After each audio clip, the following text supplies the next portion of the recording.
Obrigado, senhor presidente. Boa tarde. Antes de qualquer coisa, senhor presidente, eu não pude estar presente no velório da grande mulher Dalva Lazzaroni. Queria aqui deixar o meu carinho ao companheiro André Lazzaroni, a seu pai.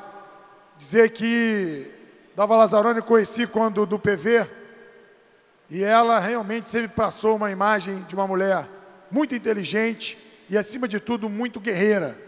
Apesar de toda a sua fragilidade, muitas vezes com problemas sérios de saúde, quando você tinha a oportunidade de conversar com aquela senhora, ela nunca deixava transparecer a dor, pelo contrário, sempre passava uma imagem de uma mulher lutadora e vencedora. Então, quero aqui deixar os meus sentimentos para a família e lamentar, eu, infelizmente, por uma série de compromissos, não pude estar presente para dar um abraço, mas fico aqui as minhas condolências.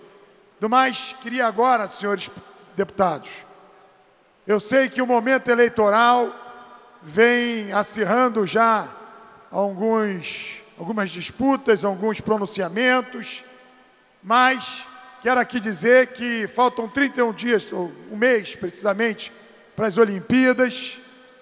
Sei que muitos torcem para quanto pior, melhor, mas eu tenho certeza que nós vamos passar uma imagem para o mundo inteiro de que o povo brasileiro, especificamente o povo carioca, o povo fluminense, sabe fazer festa como ninguém. E dizer mais, não adianta as pessoas negarem, o legado aí está. E aos deputados que quiserem, por exemplo, acompanhar, eu recebi um convite para a inauguração da Transolímpica. Hoje aqui mesmo já ouvimos alguns pronunciamentos falando da situação do pedágio. Claro, é uma obra que vai ter pedágio, é uma concessão.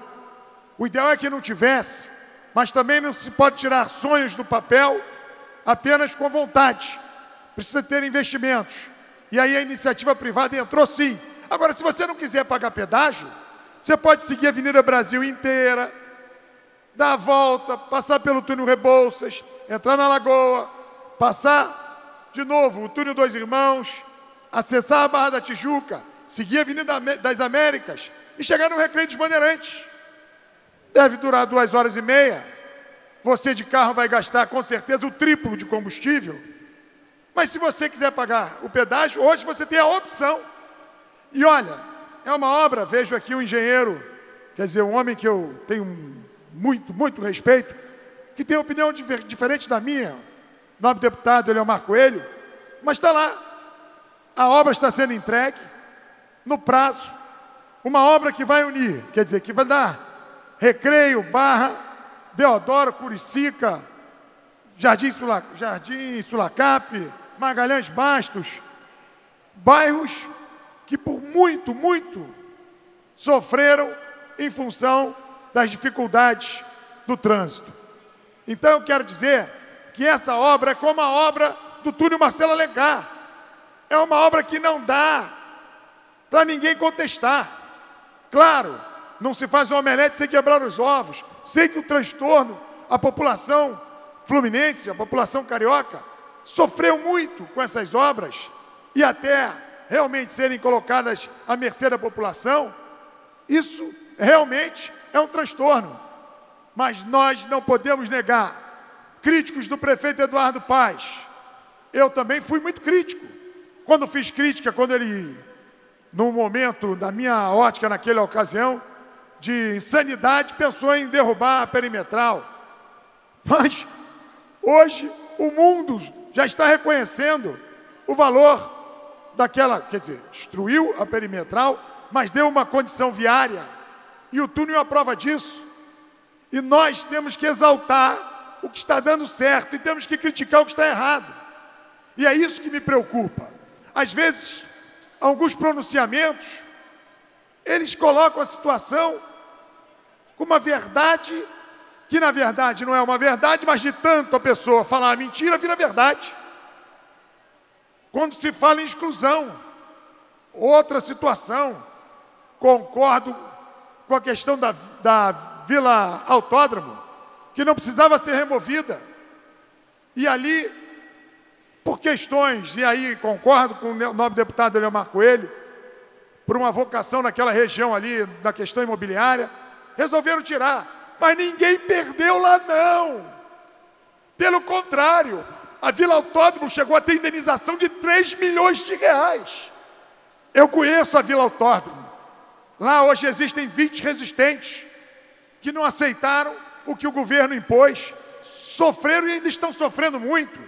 Eu reconheço, na minha ótica não tinha necessidade, mas por uma situação, enfim, uma política de governo, foi apresentado.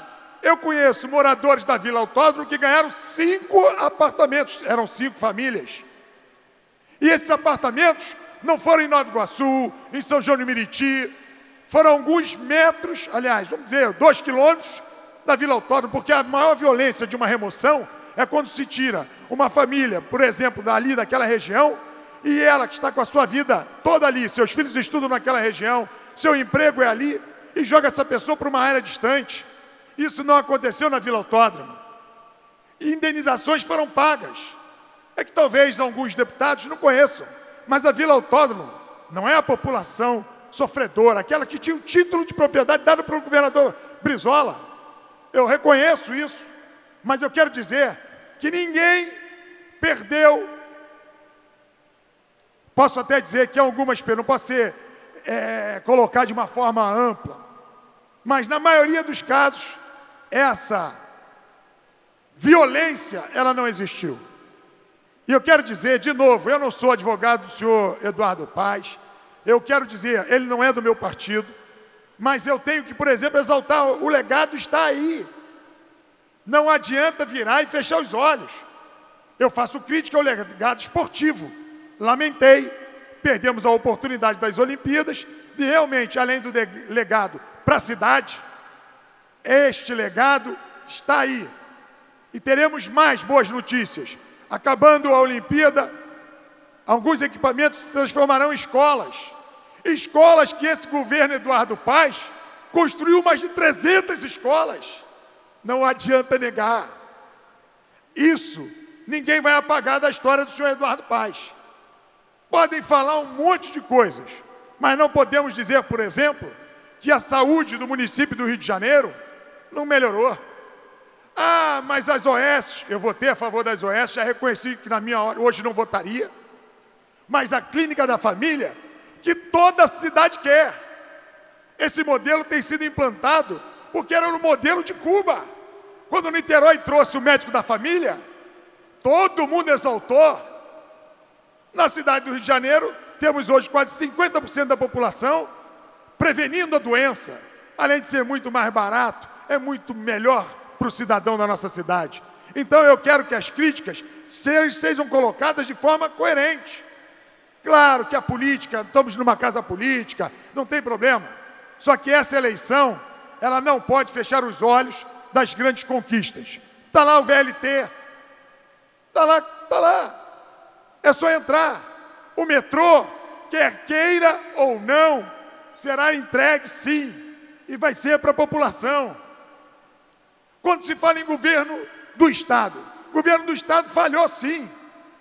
Falhou sim. A Baía de Guanabara era uma obrigação de poluição do governo do Estado. Falhou. Hoje, parece que as coisas estão sempre colocadas, já termino, senhor presidente, dentro de uma ótica da inversão. Hoje eu vejo, por exemplo, já termino, senhor presidente, mas eu queria só concluir. Hoje eu vejo com preocupação o Ministério Público Federal, que embargou a construção, quer dizer, construção não, né? A reforma, ou seja lá o que for, da ciclovia, prejudicando, por exemplo, os moradores do Vidigal, que esta parte do Vidigal até o Leblon não teve praticamente nenhuma interferência, essa obra da ciclovia, e ela interditou, proibindo a circulação desses moradores, que hoje, por exemplo, muitos que vão trabalhar, muitos porteiros que vão trabalhar de bicicleta, vão ter que andar na faixa dos carros na Avenida Niemeyer. O Ministério Público Federal foi ele, por exemplo, que embargou a obra da despoluição das lagoas de Jacarepaguá, do sistema lagunar da Barra de Jacarepaguá. Então, já terminando, senhor presidente, eu queria deixar aqui chama o Ministério Público Federal para que possa realmente entender, que façam todas as verificações, que todos os responsáveis sejam responsabilizados e, é claro, penalizados pelos seus erros, mas que pelo menos libere a ciclovia, que não é uma parte nova não, nobre deputado Eulemar Coelho. O povo do Vidigal está clamando, eu estive lá hoje, e eu quero que pelo menos eles possam reverter essa decisão, essa liminar, porque é ir contra a vontade do povo, contra a necessidade do povo. Feitas essas considerações, peço desculpa por ter me excedido o tempo. Obrigado, senhor presidente.